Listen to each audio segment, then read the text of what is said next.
bahwa Kristen itu bukanlah agama, dari awalnya bukan agama.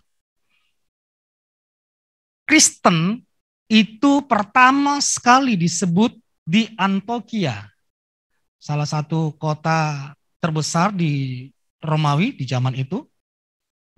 Jadi Kristen itu adalah ejekan. Kristen itu asalnya adalah ejekan. Dilihat ada satu komunitas, di mana komunitas ini membawa perubahan di dalam kehidupan mereka masing-masing. Komunitas Kristen, artinya pengikut Kristus, bahasa Yunaninya Kristos. Jadi untuk memanggil mereka dengan mudah, siapa ya kumpulan orang yang itu loh yang Tuhannya yang disembah, yang disalib, yang mati. Jadi disimpulkanlah Kristen. Supaya mudah memanggil, mengejek mereka. Tapi panggilan itu justru membuat nama Yesus semakin cepat tersebar. Di mana orang Kristen dianiaya, mereka heran. Mereka tidak membalas dengan aniaya. Mereka ditangkap, di penjara mereka tidak membalas dengan kepahitan. Justru mereka melarikan diri sambil tetap memberitakan Injil. Sehingga kemana-mana tersebarlah Injil itu. Jadi Kristen bukan status di KTP. Orang yang beragama Kristen belum tentu dia adalah pengikut Kristus. Karena dari sudah statusnya Kristen karena orang tuanya Kristen. Kalau anaknya bertumbuh setelah besar ditanya siapa Yesus, untuk apa Yesus datang ke dunia, apa tujuan Yesus mati di atas kayu salib, dia hanya nggak tahu. Yang saya tahu, Tuhanku Yesus. Iblis juga mengetahui Yesus adalah Tuhan. Anak Elohim yang maha tinggi. Jadi Kristen itu adalah ada hubungan secara pribadi dengan Tuhan. Bukan status di KTP, saya Kristen, no, tidak. Karena itu, karena ada hubungan satu dengan yang lain, maka orang-orang dapat melihat ada kehidupan yang baru di dalam pengikut Kristus. Mereka melihat ada cara hidup yang baru, di mana mereka membalas kejahatan dengan kebaikan, mereka dianiaya tetap memberikan firman Tuhan, mereka tetap memberi kebaikan. Oleh sebab itu di 1 Korintus berkata seperti ini. Sama-sama kita baca, 1, 2, 3. Janganlah pergaulan yang buruk merusak kebiasaan yang baik. Jangan tersesat, pergaulan yang buruk merusak kebiasaan yang baik. Artinya pergaulan itu sama dengan relationship, sama dengan hubungan. Hubungan yang buruk akan menciptakan satu kebiasaan. Ingat, hubungan akan menciptakan satu kebiasaan. Seperti ini. Relationship, hubungan menghasilkan kebiasaan yang baru. Kebiasaan yang diulang-ulang, ini akan menjadi karakter. Dan karakter itu menentukan masa depan. Paulus berkata kepada jemaat di Korintus, kamu sudah mendapatkan didikan yang baik. Lewat didikan yang baik itu engkau memperoleh kebiasaan dan karakter yang baik. Tapi kebiasaan dan karakter yang baik itu akan berubah jika engkau memiliki pergaulan dengan orang-orang yang buruk. Maka akan tercipta kebiasaan yang buruk. Beberapa tahun yang lalu ada grup di handphone saya, di WhatsApp saya, itu grup alumni waktu saya sekolah STM. Wah, seneng lah, udah berapa tahun tidak ketemu dengan alumni-alumni sekolah kami. Waktu dimasukin di grup lumayan banyak. Lalu ada rekan saya memposting tentang Yesus. Lalu ada yang menegur, bro, kan satu rating, bro jangan berbau agama lah di sini karena kan bukan orang Kristen saja. Gitu. Oke, ya udah saya juga menahan diri tidak memposting. Mungkin ada informasi yang penting atau hal-hal yang baik yang bisa saya dapat dari sana. Tapi beberapa hari kemudian dipostinglah mulai gambar atau video-video seksi. Langsung semua komen. Kasih gambar video seperti itu, hidup ini grupnya. Kasih hal-hal yang rohani, kita dilarang. Udah tak biarin. Setelah itu dikirim lagi mulai aneh-aneh. Udah, karena tidak bisa saya nasihati di situ, saya keluar dari grup itu. Pergaulan sekarang mungkin tidak lagi kita ngopi bareng. Tidak lagi kumpul-kumpul. Tapi pergaulan sekarang lewat grup. Grup yang kita ikuti itu dapat mempengaruhi cara hidup kita. Apa yang kita ikuti di grup itu terus-menerus, itu akan menciptakan kebiasaan baru. Karena kita selalu membangun hubungan dengan hal-hal yang buruk, maka tindakan yang buruk pun tanpa kita sadari itu terjadi. Karena hubungan itu saling mempengaruhi. Saya ngomong ke istri saya. Mumpung istri saya nggak ada di sini. Kalau ada di sini pun enggak apa-apa. Saya ngomong ke istri saya. Seandainya kami kan tidak manggil papa, mama gitu. Ketuaan dia bilang. Oh iya. Panggil Hani saja. Hani. Kalau Bang Roma Irama manggil Hani. Hani. Seandainya kamu tidak menjadi istri saya yakin karaktermu tidak seperti ini. Seandainya suamimu adalah seorang polisi, maka karaktermu akan berubah lagi. Seandainya suamimu adalah seorang politikus, maka karaktermu akan berubah lagi. Tergantung kepada siapa kita berrelationship, berhubungan. Karena hubungan itu sangat mempengaruhi. Sekali lagi, hubungan itu sangat mempengaruhi. Talenta saudara, kepintaran saudara, itu bisa membawa kita cepat mencapai impian kita. Cepat mencapai tujuan kita. Tapi tanpa karakter, maka kita akan tetap jatuh dengan tiba-tiba. Karakter itu ibarat kita menopang kita untuk terus bertahan di atas. Bahkan bukan hanya bertahan, akan terus maju, naik, naik, dan naik. Katakan amin. Firman Tuhan berkata, mari kita baca. 1.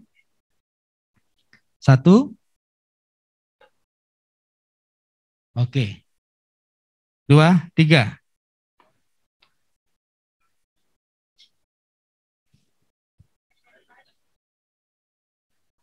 Melalui darah salibnya, kamu yang dahulu menjauhkan diri dan memusuhinya dalam pikiran serta perbuatanmu yang jahat.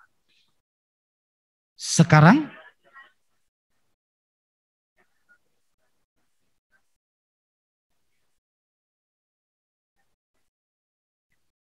dari sini kita ambil kesimpulan bahwa salib Yesus bukti betapa berharganya membangun hubungan yang hidup.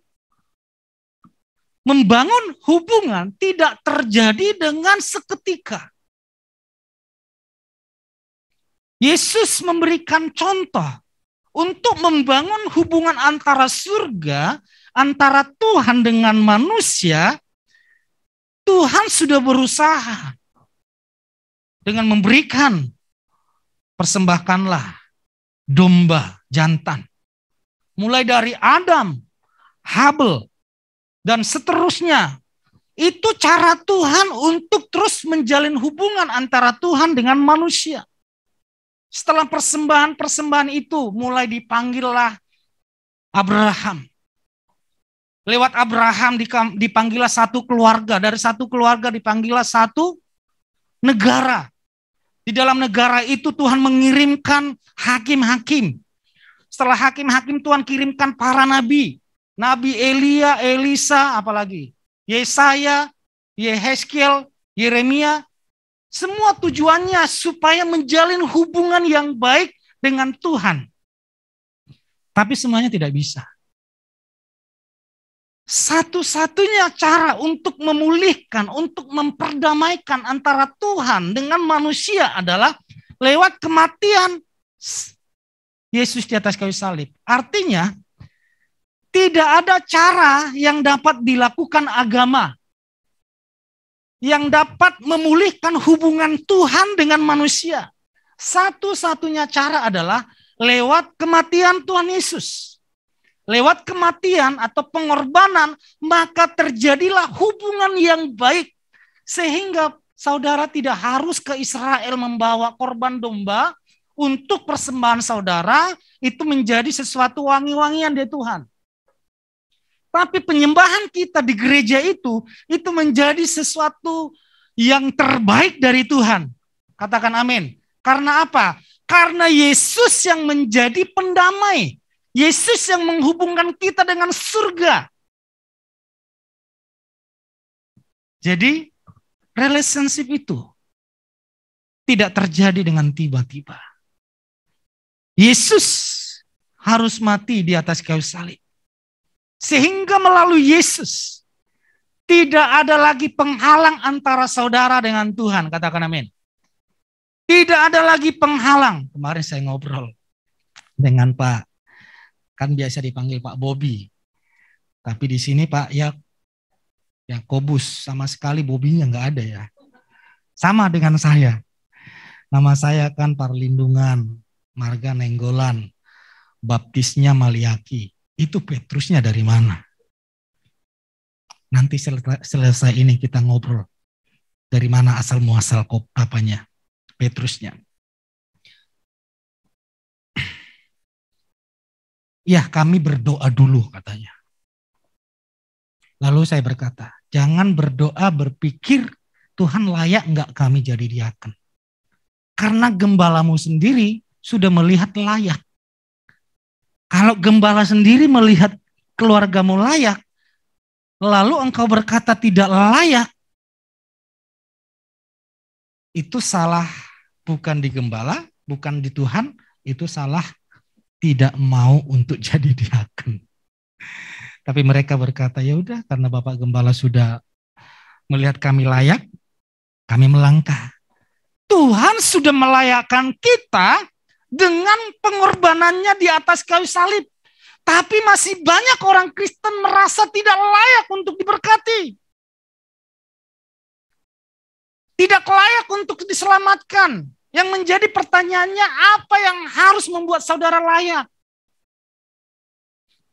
Satu-satunya yang melayakkan kita, tadi di dalam perjamuan kudus saya katakan, oleh pengorbanan Tuhan Yesus Kristus, kita dikasihi tanpa syarat, kita diperkenan tanpa henti, kita diberkati tanpa batas. Katakan amin.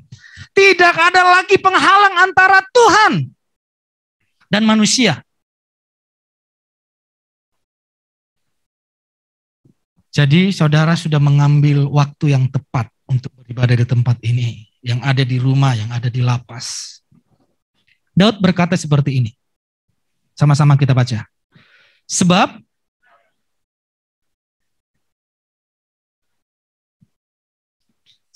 satu hari di pelataranmu lebih baik daripada, ada lagunya. Lebih baik satu hari di pelataranmu. Terus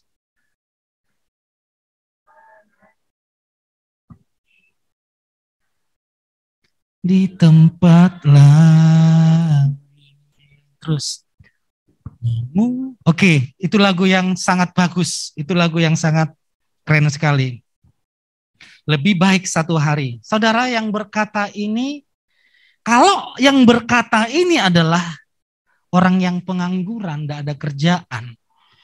Ya iyalah, waktumu banyak. Lebih baik berlama-lama di gereja. Kalau orang yang ngomong ini adalah orang yang ibu rumah tangga yang anak-anaknya sudah besar semua, tidak ada anak kecil. Iya, cocok kamu berkata demikian. karena waktumu ada. Tapi yang bicara ini adalah seorang raja. Dia harus memikirkan keamanan negerinya, di mana saat itu masih terjadi peperangan di mana-mana. Dia harus memikirkan rakyatnya, memikirkan kalau presiden sekarang kerja. Dia harus memikirkan keluarganya. Tapi dia berkata, lebih baik 1 hari di pelataranmu daripada di tempat lain. Apakah tidak ada tempat lain yang lebih indah daripada pelataran Tuhan di mata Daud? Padahal ada istananya. Padahal ada rumahnya yang begitu mewah. Padahal ada tamu-tamu yang dari luar negeri, dari kerajaan-kerajaan yang lain untuk selalu berbincang-bincang. Membicarakan bisnis, membicarakan usaha, membicarakan hal-hal yang lain. Sangat sibuk. Dia berkata, dari semua itu, lebih baik 1 hari di pelataranmu.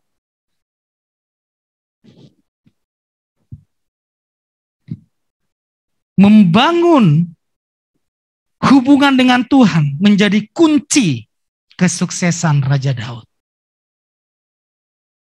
Ternyata dia sukses menjadi raja.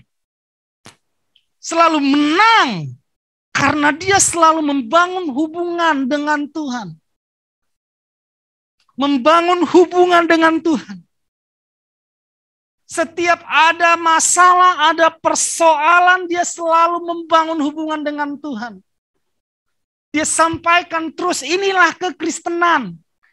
Selalu ada hubungan yang harmonis dengan Tuhan. Kalau sekarang orang-orang lebih baik 1 hari kami pergi ke mall. Asik. Lebih indah di mall daripada di gereja Tuhan. Lebih indah buat acara-acara keluarga, acara retreat, acara apapun itu daripada gereja Tuhan. Itu tidak ada di sini. Katakan amin. Itu hanya ada di sana sini. Oh, bukan di sini. Itu hanya ada di luar. Katakan amin. Karena kehadiran saudara itu membuktikan lebih baik 1 hari. Artinya ada kerinduan kita untuk selalu membangun hubungan yang indah dengan Tuhan. Karena keluarga bahagia itu dimulai dari hubungan pribadi dengan Yesus. Keluarga yang bahagia itu dimulai dari relationship antara kita dengan Tuhan. Hubungan kita dengan Tuhan. Pada saat terus ini dibangun, ingat, hubungan itu akan menciptakan satu kebiasaan yang baru. Dan kebiasaan itu yang terus diulang-ulang. Saudara, untuk merenungkan firman Tuhan, untuk berdoa saat teduh, itu tidak lagi diperintah. Itu tidak lagi dipaksa. Itu sudah menjadi habit. Itu sudah menjadi karakter. Karena diulang-ulang. Saudara mulai kecil diajari makan pakai tangan kanan. Oke? Sekarang tidak usah diajari, itu sudah otomatis makan itu pakai tangan kanan. Kecuali mulai dari kecil dia diajari atau terbiasa tangan kiri, maka dia akan bisa makan dengan tangan kiri. Atau sudah mulai dari kecil, makan tangan kanan, tangan kiri, makan dua-duanya. Saya ngomong ke anak saya cantik, nak, cukup 1 tangan kanan saja makan. Tak latih namanya anak-anak. Seperti itu hubungan yang dibangun secara terus-menerus. Daud membuktikan bahwa hubungan dengan Tuhan itu menentukan pemerintahannya, menentukan kebahagiaan keluarganya. Yesus juga memberi contoh itu. Pagi-pagi betul. Dia berdoa. Padahal untuk apa Yesus ini berdoa? Karena memang posisinya saat itu adalah manusia. Dia butuh terus terkoneksi dengan Bapa. Dia butuh hubungan itu. Setelah Yesus mati dan bangkit dan naik ke surga, masuk ke zaman rasul-rasul. Selalu membangun hubungan yang indah dengan Tuhan. Karena hubungan itulah yang membuat mereka kuat, cakep menghadapi masalah. Mari jemaat Tuhan, kita tidak tahu hari-hari ini, tinggal 4 menit lagi pemain musik boleh maju ke depan. Kita tidak tahu hari-hari ini apa yang akan terjadi. Puji Tuhan, COVID sudah mulai reda. COVID sudah mulai reda. Saya baca di satu keputusan dari Menteri Agama bahwa tempat yang level 1 itu sudah tidak ada lagi pembatasan. Gereja boleh ditempati 100%. Jadi tidak harus dikasih jarak-jarak lagi. Bahkan saya dengar kemarin di Trans, di busway, di kereta api, semua transportasi itu yang pembatas-pembatasnya itu sudah tidak ada lagi. Sudah dicabutin. Perlahan-lahan sudah mulai membaik. Dan saya dapat info 2 bulan, 3 bulan ke depan sudah tidak lagi pakai masker. Dibebaskan. Artinya mau pakai masker, tidak pakai masker, tidak lagi satu kewajiban. Paling lama itu 3 bulan ke depan. Nanti penentunya di setelah Idul Fitri, Lebaran. Kalau COVID-nya tidak melonjak, maka akan ditentukan sudah tidak pakai masker lagi. Selesai masalah yang satu, muncul lagi peperangan semakin ganas. Kalau kita tidak menjalin hubungan dengan Tuhan, yang ada hanya ketakutan. Apalagi yang terjadi? Apalagi yang terjadi? Berkali-kali saya tekankan kepada jemaat Tuhan. Jangan takut akan apa yang akan terjadi. Karena kitab suci sudah menubuatkan bahwa peperangan itu tanda kedatangan Yesus. Semakin banyak peperangan, raja melawan raja, kerajaan melawan kerajaan. Akan ada gempa, akan ada bencana di mana-mana. Yesus berkata, janganlah takut. Artinya apa? Sebelum hal yang buruk itu terjadi, akan terjadi rapture bagi saudara. Saudara tidak tepuk tangan menyambut itu. Jangan takut, bangun terus hubungan. Membangun hubungan yang bahagia dengan keluarga, dengan istri, dengan orang tua. Bangun hubunganmu dengan Tuhan. Di sana kita akan diajari bagaimana cara memperlakukan. Lihat, Tuhan selalu memberikan ilustrasi. Cara Tuhan membangun hubungan. Aku adalah Bapamu. Engkau adalah anakku. Supaya hubungan kita dengan Tuhan tidak jauh. Seakan-akan Tuhan dengan Sang Pencipta. Hubungan dengan Tuhan, dengan Sang Pencipta datang pun harus bersujud, tersungkur. Tidak layak. Tapi Tuhan lanjutkan. Tidak berhenti sampai di situ, nak. Engkau adalah anakku, aku adalah Bapamu. Mari kita berkomunikasi sebagaimana layaknya Bapa dan anak. Masih kurang mantap. Saudara berkata, saya tidak pernah merasakan kasih Bapa. Tuhan berkata, engkau adalah sahabatku.